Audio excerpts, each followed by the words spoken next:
Muy bien, vamos a mirar en nuestras Biblias en el Evangelio de Mateo en el capítulo 6.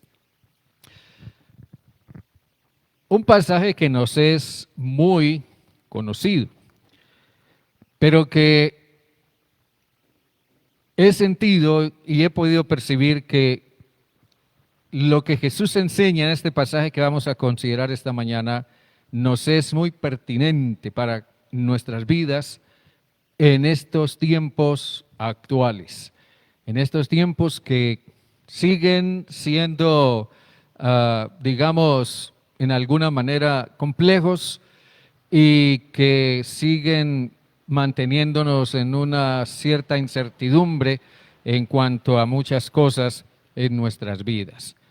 Pero la palabra de Dios es viva y eficaz y Dios siempre tiene un mensaje de aliento y de fortaleza para su pueblo, para su iglesia, para su rebaño. Capítulo 6 de Mateo en el versículo 25. Capítulo 6 de Mateo, versículo 25. Allí dice: por tanto os digo, no os angustiéis por vuestra vida. ¿Qué habéis de comer o qué habéis de beber? Ni por vuestro cuerpo, ¿qué habéis de vestir?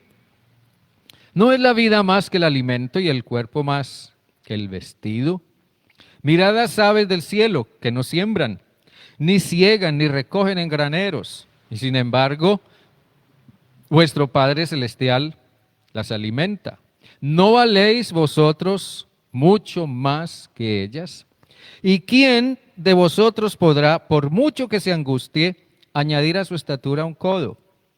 Y por el vestido, ¿por qué os angustiáis? Considerad los lirios del campo, cómo crecen, no trabajan ni hilan. Pero os digo que ni aun Salomón con toda su gloria se vistió como uno de ellos. Y si a la hierba del campo que hoy es y mañana se quema en el horno, Dios la viste así, ¿no hará mucho más por vosotros, hombres de poca fe? No os angustiéis, pues, diciendo, ¿qué comeremos o qué beberemos o qué vestiremos? Porque los gentiles se angustian por todas estas cosas, pero vuestro Padre Celestial sabe que tenéis necesidad de todas ellas. Buscad primeramente el reino de Dios y su justicia, y todas estas cosas os serán añadidas. Así que no os angustiéis por el día de mañana, porque el día de mañana traerá su propia preocupación. Basta a cada día su propio mal. Dios bueno, gracias por esta palabra. Es la palabra de Jesús, que hoy vive, que permanece para siempre y que está con nosotros hoy, que está con su iglesia. Es la palabra de Él, hablándonos, llegándonos a través de este texto. Señor, que esta palabra hoy nos edifique, nos fortalezca, nos guíe, nos ayude a aprender y sobre todo a tener una fe real en ti y en que tú cuidas de aquellos que confían en ti. Gracias, Dios, por esta palabra. Háblanos y ministranos a través de ella en esta mañana y que tu Santo Espíritu la afirme en nuestros corazones. En el nombre de Jesús. Amén y amén. Este pasaje que acabamos de leer forma parte de lo que se conoce en el Evangelio de Mateo como el Sermón del Monte. Pero hay dos cosas que quiero decir antes de adentrarnos en la reflexión acerca del mensaje que el texto tiene. Cuando Jesús comenzó la predicación del Sermón del Monte, lo hizo dirigiéndose a una multitud. Eso significa que había mucha gente. Pero esa multitud no era de ninguna manera la crema innata de Jerusalén. Esa multitud era la gente común y corriente de Jerusalén. Allí delante de Jesús estaban los jornaleros, allí estaban los artesanos, allí estaban los pescadores, allí estaban los pastores que guiaban sus rebaños de ovejas, allí estaba la gente pobre, allí estaban las familias los padres con los hijos, allí estaban delante de Jesús. Y una segunda cosa que es importante anotar aquí es que en este pasaje que acabamos de leer, Jesús nos hace ver la relevancia que el reino de Dios tiene para con las cosas que nosotros cotidianamente vivimos. El reino de Dios tiene que ver con nuestras necesidades, tiene que ver con nuestras carencias, tiene que ver con nuestras finanzas, tiene que ver con nuestros recursos de los cuales vivimos cada día, tiene que ver con nuestro alimento, tiene que ver con nuestra salud. El reino de Dios tiene que ver con toda nuestra vida, en todos los aspectos y en todos los sentidos. Y cuando Jesús terminó de predicar el Sermón del Monte, Mateo termina con una nota semejante a cómo comenzó. Cuando la gente escuchó lo que Jesús predicó, quedaron admirados de la doctrina que Jesús les enseñó. Y ellos quedaron admirados porque ellos vieron congruencia entre el mensaje del reino y sus necesidades personales, sus necesidades como familia. Ellos pudieron percibir que hay un Dios que realmente se interesa en todas sus necesidades. Así que esta mañana yo quiero que miremos lo que este texto nos enseña pensando en la fe. Jesús hace aquí un desafío a la fe, pero vamos a hablar de eso más luego. Sin embargo, quiero que pensemos en el tema fe es depender de Dios. Y básicamente lo que Jesús nos enseña a través de este pasaje es que la vida que se confía con fe a Dios, Él la sostendrá porque Él es Padre que provee. Gracias damos al Señor por tener un Dios como este Dios maravilloso en el que nosotros confiamos y creemos. Ahora, hermano y hermana, amigos y amigas, piense en esto. Todos nosotros hemos planificado de alguna manera cosas en nuestra vida con el propósito de alcanzar metas o llevar a cabo determinados proyectos, ¿ya? Hemos planificado cosas en nuestra vida, hacer esto o hacer lo otro, en fin, para alcanzar ciertos objetivos en nuestra vida, o quizás a lo sumo hemos planificado simplemente para sobrevivir. Hay personas que planifican porque tienen sueños, porque tienen grandes anhelos, pero hay otras personas que al parecer planifican simplemente para sobrevivir en la vida. A veces nosotros hacemos planes inteligentes. Hacemos planes inteligentes aunque no necesariamente con un buen propósito. En la película El robo del siglo, un grupo de delincuentes hacen un maravilloso plan, un plan perfecto para realizar el robo perfecto. Ese fue un plan inteligente, pero el propósito era de lo peor que uno pudiera imaginar. No era de ninguna manera un buen propósito. Pero a veces también podemos planear inteligentemente para alcanzar un buen propósito. Y gracias damos a Dios cuando podemos hacer eso. Pero otras veces, muchos de nosotros, muchas personas, hacemos planes verdaderamente alocados, si me permiten usar esa palabra. Planes alocados, planes sin pies ni cabeza, planes que simplemente surgen en un momento de desesperación y de necesidad.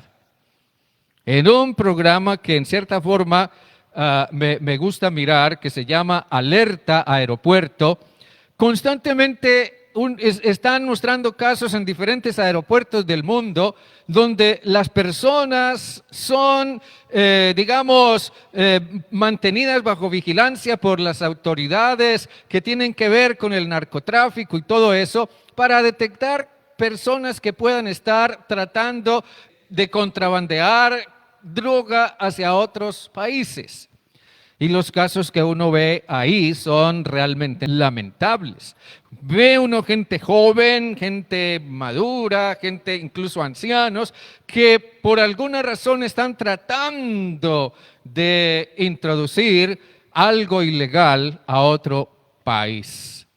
Lo que a mí siempre me ha llamado la atención es ver cómo esas personas, cuando son interrogados por las autoridades acerca de las razones que tuvieron para hacer eso, muchos de ellos dicen, es que tenía una situación económica difícil, es que tengo muchas deudas, otros dicen, es que es por mis hijos, es que es por mi familia.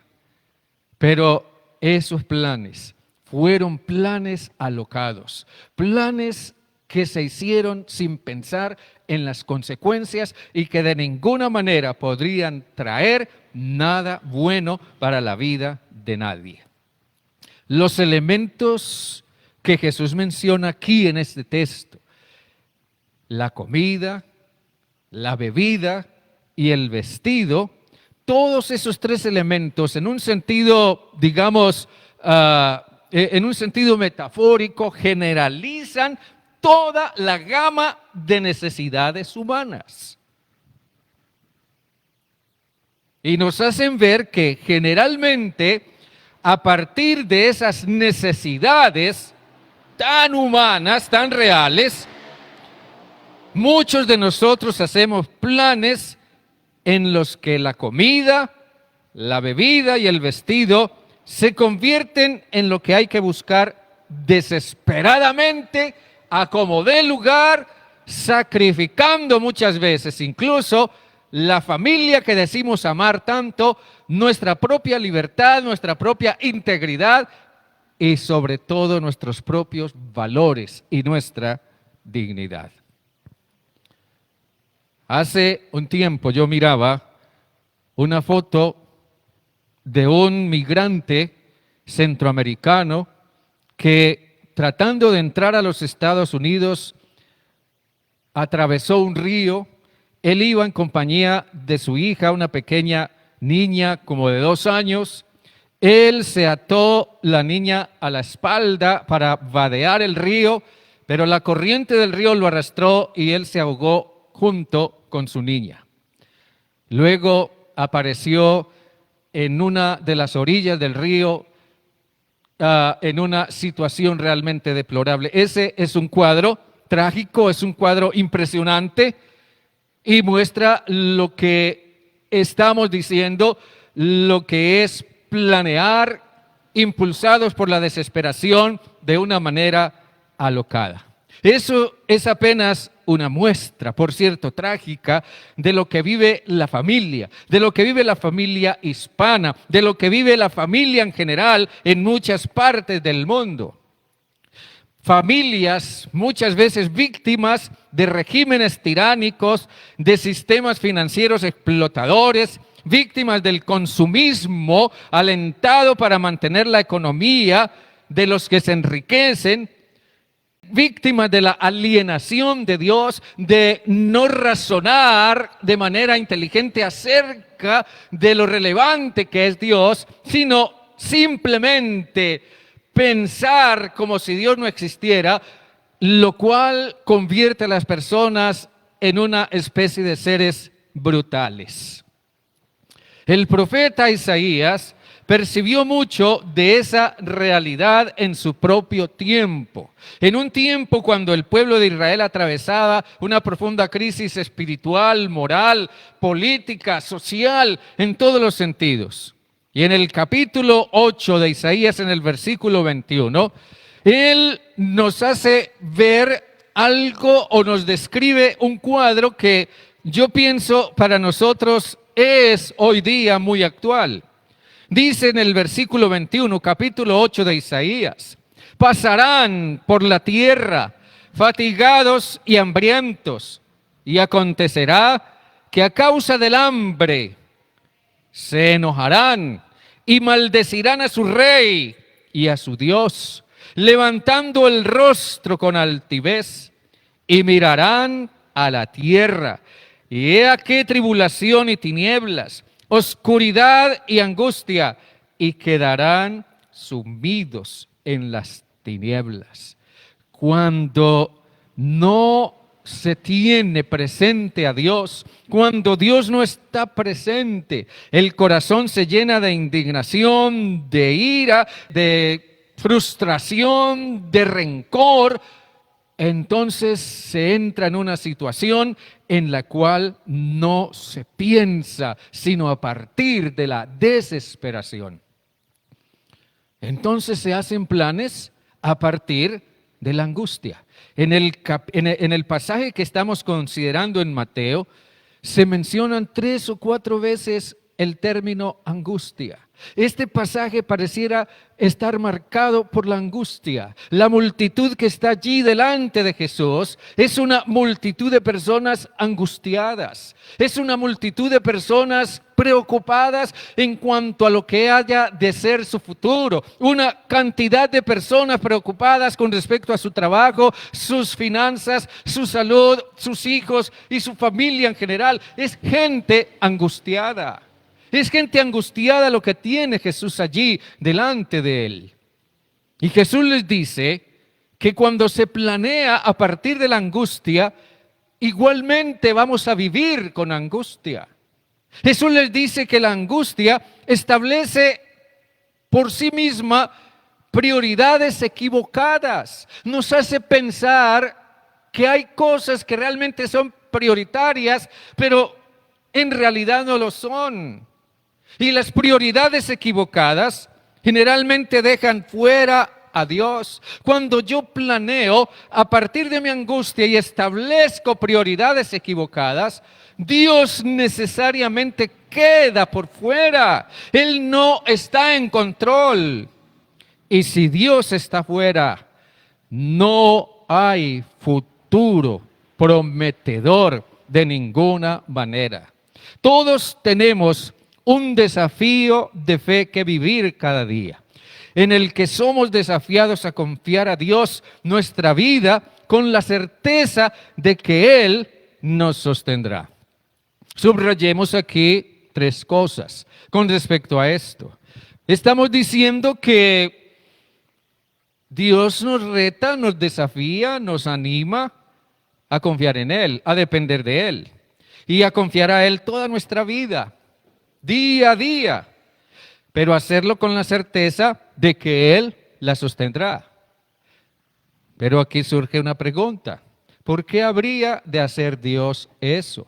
¿Qué es lo que Jesús dice? Bueno, Dios nos sostendrá si dependemos de Él, primero, porque nosotros somos de gran valor para Dios. El ser humano es de gran valor para Dios. En los versículos 25 al 26 dice: por tanto os digo, no os angustiéis por vuestra vida, qué habéis de comer o qué habéis de beber, ni por vuestro cuerpo, qué habéis de vestir. ¿No es la vida más que el alimento y el cuerpo más que el vestido? Mirad las aves del cielo, que no siembran, ni ciegan, ni recogen en graneros, y sin embargo vuestro Padre Celestial las alimenta. ¿No valéis vosotros mucho más que ellas? Jesús enfatiza aquí el valor del ser humano. Él está diciendo que nosotros valemos mucho más incluso que la ropa que nos ponemos. Nosotros valemos mucho más que lo que comemos. Nosotros valemos mucho más que lo que pudiéramos en algún momento tener. Hay un interesante contraste en esta parte del discurso de Jesús. Miren bien ese contraste. La dependencia, por una parte, la dependencia tácita de las aves, que son seres de escasa inteligencia. Jesús los contrasta, los compara con el afán del ser humano que es inteligente. Las aves son seres de escasa inteligencia y no se afanan. El ser humano es un ser de gran inteligencia y se afana. Jesús no dice que las aves no tienen ningún valor, pero sí dice que comparativamente el ser humano tiene un valor superior hombres y mujeres tienen un valor superior. Por tanto, resulta incomprensible que las aves menores en valor dependan de Dios, mientras que el ser humano que es inteligente y capaz no reconozca que por su valor superior Dios lo sostendrá. Somos de gran valor para Dios, por eso Él nos sostendrá. Pero otra razón por la cual Dios promete sostenernos es porque la angustia crea más problemas que los que soluciona. La angustia crea más problemas que los que soluciona. Este viernes pasado fue el día sin IVA en Colombia. La gente se volcó a los supermercados y a las grandes superficies a comprar una cosa y otra. Y eso no necesariamente es malo, pero yo reflexionaba, ¿cuántas de esas personas se habrán metido en grandes deudas comprando cosas que quizás no son ni prioritarias ni necesarias? Y se metieron en grandes deudas simplemente porque era el día sin IVA.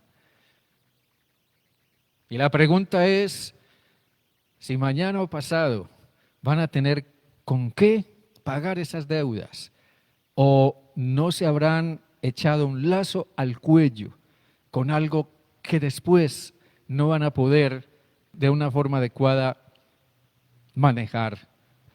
Miren esto, Jesús está hablando a personas que parecen vivir afanadas y angustiadas, afanadas por su sobrevivencia, por su vivir de cada día.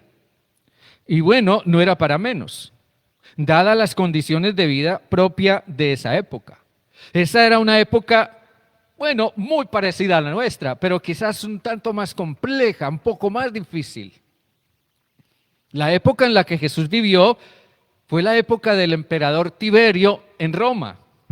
Fue la época del rey Herodes el Grande cuando Jesús nació. Y durante el ministerio de Jesús, el rey era Herodes Antipas. ¿Pero por qué menciono esto? Porque a pesar del emperador romano, a pesar del rey Herodes, a pesar del rey Antipas, el resultado siempre era el mismo.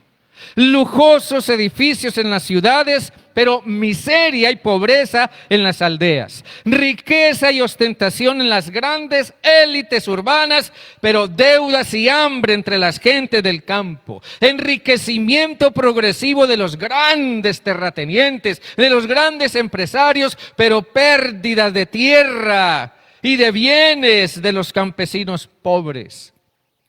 Cierto historiador decía que durante el tiempo de estos gobernantes creció la inseguridad y la desnutrición. Las familias privadas de tierra se desintegraban. Aumentó el número de jornaleros, de desempleados, de mendigos, de vagabundos, de prostitutas, de bandoleros y de gente que tenían que andar corriendo, huyendo de sus acreedores.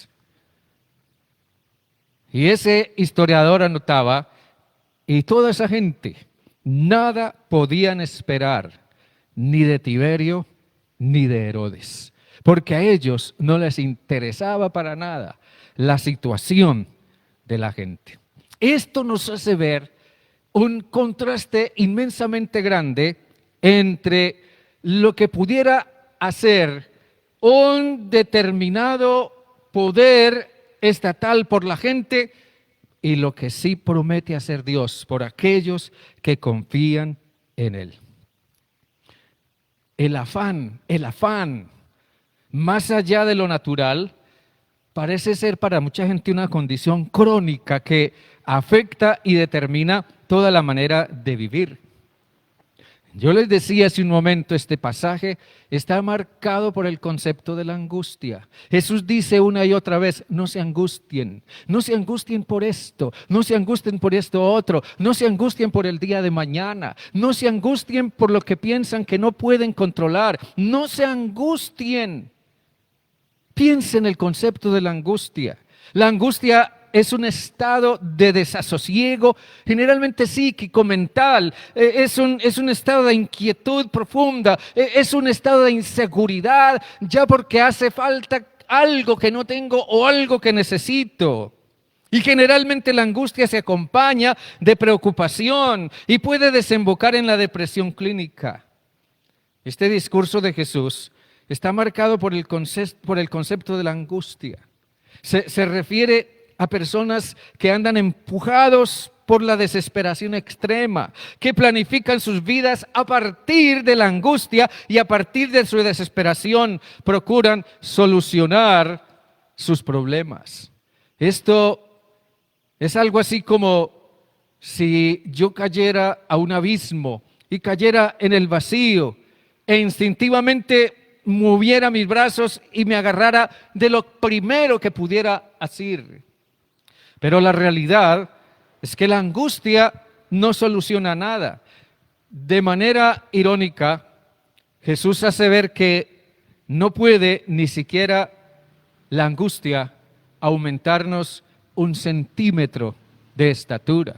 En el versículo 7 dice, versículo 27 dice, ¿y quién de vosotros podrá, por mucho que se angustie, añadir a su estatura un codo?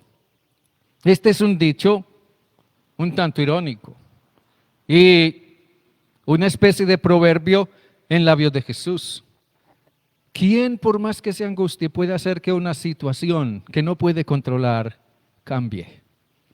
Allí hay que tomar una decisión y asumir una actitud con respecto a qué vamos a hacer. Si confiamos en Dios y esperamos en Él o tomamos decisiones alocadas. Dios nos puede ayudar. Dios nos puede sostener. Dios nos puede proveer. Y de hecho lo hace. Esa es su promesa. Y la tercera cosa que quiero subrayar aquí, a la luz de eso, es que por tanto, si nosotros somos de valor para Dios, y si la angustia en realidad crea más problemas que los que soluciona, entonces es más práctico depender de la provisión de Dios. Los versículos 28 al 32 nos dicen, nos hablan del vestido. ¿Por qué se angustian por el vestido? Versículo 28. En el versículo 31, no se angustien pues diciendo, ¿qué comeremos o qué beberemos o qué vestiremos? Dice, los gentiles, las personas que no tienen presente a Dios en su vida, las personas que no le dan lugar a Dios en su vida, las personas que hacen planes sin Dios en sus vidas, ellos se angustian por todas estas cosas. Pero vuestro Padre Celestial sabe que tenéis necesidad de todas ellas. Miren eso bien. Aquí Jesús dice, comparándonos con las flores, con los lirios, con las aves, si Dios se preocupa por los lirios, por las flores y se preocupa por las aves, ¿no hará mucho más a vosotros, hombres de poca fe?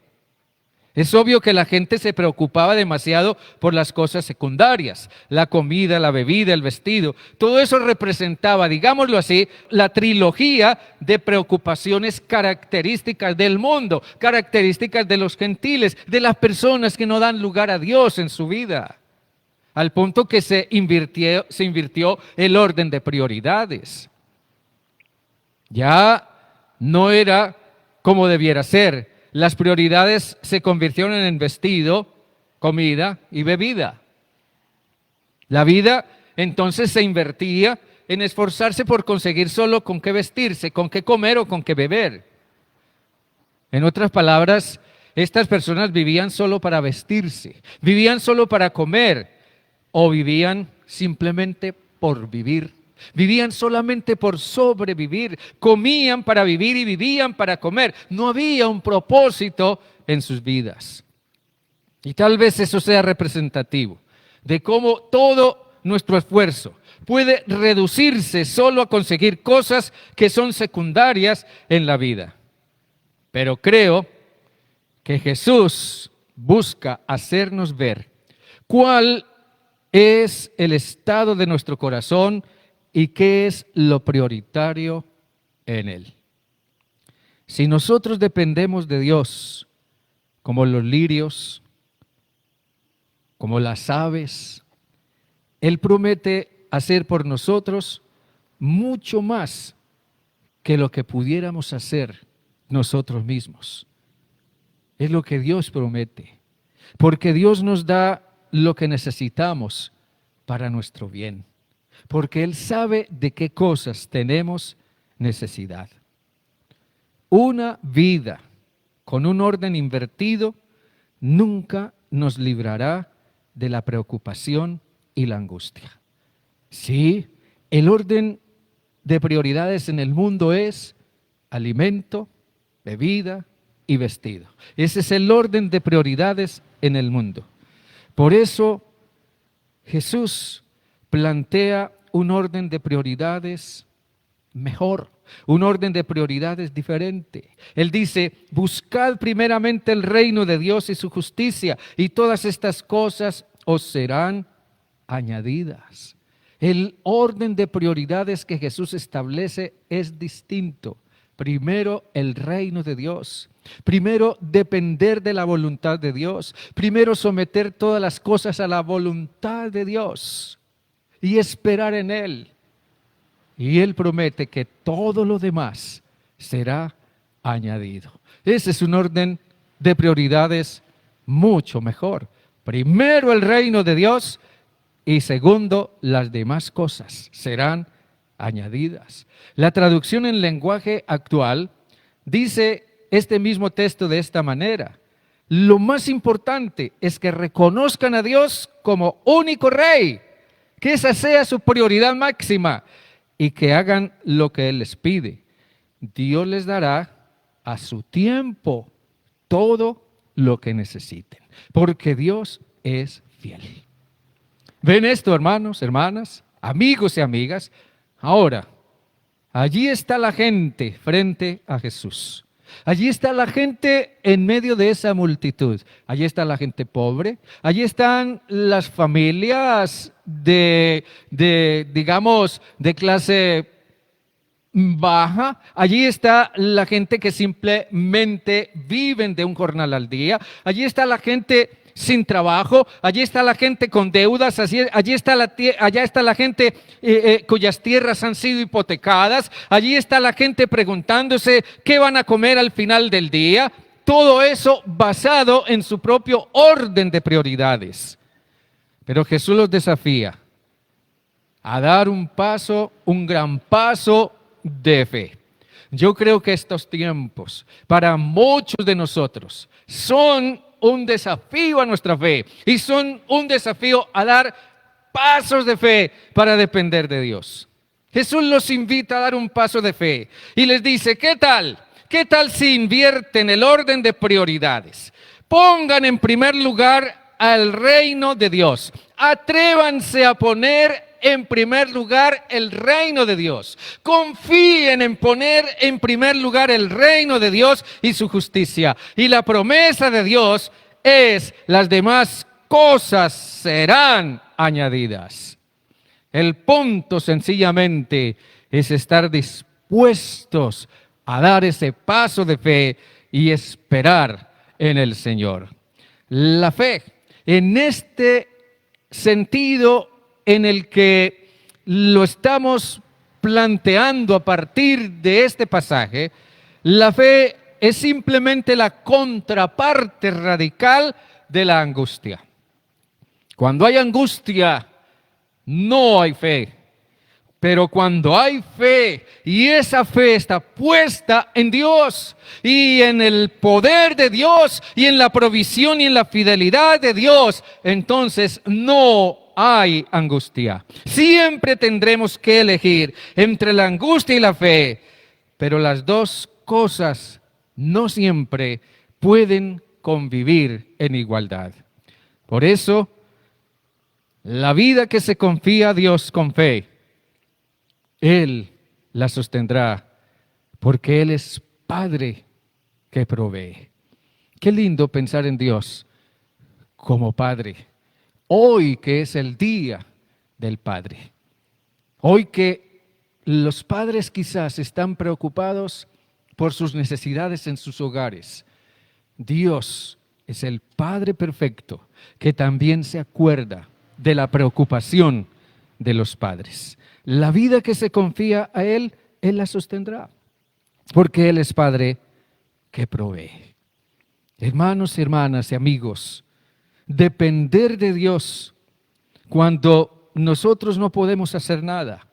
Depender de Dios cuando nosotros no vemos un futuro cierto. Depender de Dios cuando no encontramos de dónde asirnos. Depender de Dios cuando nuestros problemas y necesidades son más grandes que nosotros mismos. Son más grandes que nuestras fuerzas, son más grandes que los recursos que podamos tener. Depender de Dios es la mejor salida que nos ofrece Jesús. Primero, porque somos valiosos para Dios. Segundo, porque la angustia resulta ser generalmente nuestro peor enemigo. Y tercero, porque Dios es Padre bueno que provee. Muchos de nosotros, entre ellos este servidor, hemos tenido muchas experiencias en la vida en este sentido. Y hemos pasado por momentos muy difíciles, al menos en el sentido material y financiero. Pero hoy podemos decir como el salmista: joven fui y he envejecido y nunca he visto un justo desamparado. Nunca he visto que alguien que confíe plenamente y dependa de Dios con fe haya sido desamparado. Antes que tomar decisiones alocadas a causa de la presión de estos tiempos, esperemos en la voluntad de Dios. Confiemos en Él. Pidamos la guía de Él. Busquemos primeramente el reino de Dios y su justicia y confiemos que Él ha prometido proveer y Él lo hará. Las demás cosas vendrán por añadidura. Que el Señor nos ayude en esto. Que el Señor nos fortalezca en esta fe y nos permita crecer y aprender en Él. Dios me les bendiga grandemente.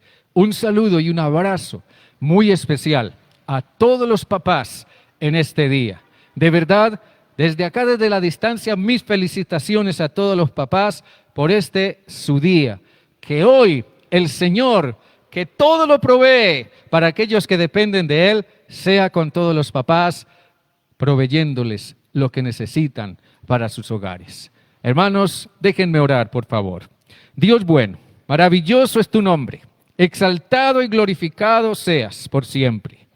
Gracias te damos, Padre, porque esta palabra nos alienta sobre todo por la imagen, la descripción que nos hace de un Dios que es Padre perfecto, que es Padre amoroso, que es Padre que provee, que es Padre que conoce todas nuestras necesidades y que nos consuela, nos tranquiliza en nuestras angustias, sabiendo que dependiendo de un Padre así, sabiendo que es fiel, justo y bueno, Él nos proveerá. Y muchos de nosotros lo hemos experimentado muchas veces en nuestras vidas. Muchos de nosotros lo hemos experimentado en estos tiempos, a pesar de toda esta crisis sanitaria que se sigue viviendo en cuanto al trabajo, en cuanto a las finanzas, en cuanto a tantas cosas. Pero muchos de nosotros hemos visto tu mano que ha provisto, que nos ha sostenido, que nos ha guardado, que no nos ha dejado faltar nada, ni nos dejará faltar nada, como Él lo promete en su palabra. Nosotros confiamos en tu palabra, Señor, confiamos en tu promesa, pero que en realidad nuestros corazones, Señor Dios, se inclinen más y más a buscar primeramente tu reino y tu justicia, a depender de tu voluntad, de tu provisión y de tu propósito en nosotros. Señor Dios, Bendice a todas las familias de la iglesia. Bendice en este día tan especial a todos los papás. Señor Dios, provee para todas las necesidades de la familia, del hogar. Provee para las necesidades de los hijos en el sentido espiritual, en el sentido material, en el sentido de la salud, en todos los aspectos. Provee todos los recursos, Señor, que tu iglesia necesita hoy en cada una de las familias y en cada uno de los hogares. Guárdanos, Señor, líbranos de la angustia y ayúdanos más bien a saber esperar y depender de ti. Y que nunca, Señor, vayamos a tomar decisiones empujados por la angustia que a la postre van a resultar en cosas que nos van a meter en más problemas. Señor, guárdanos. Todo lo dejamos en tus manos, todo lo encomendamos en tus manos. A ti sea toda la honra y la gloria y la alabanza, Padre, en el nombre de Jesús, hoy y por siempre. Amén y amén. Un abrazo, mis hermanos. Dios les bendiga.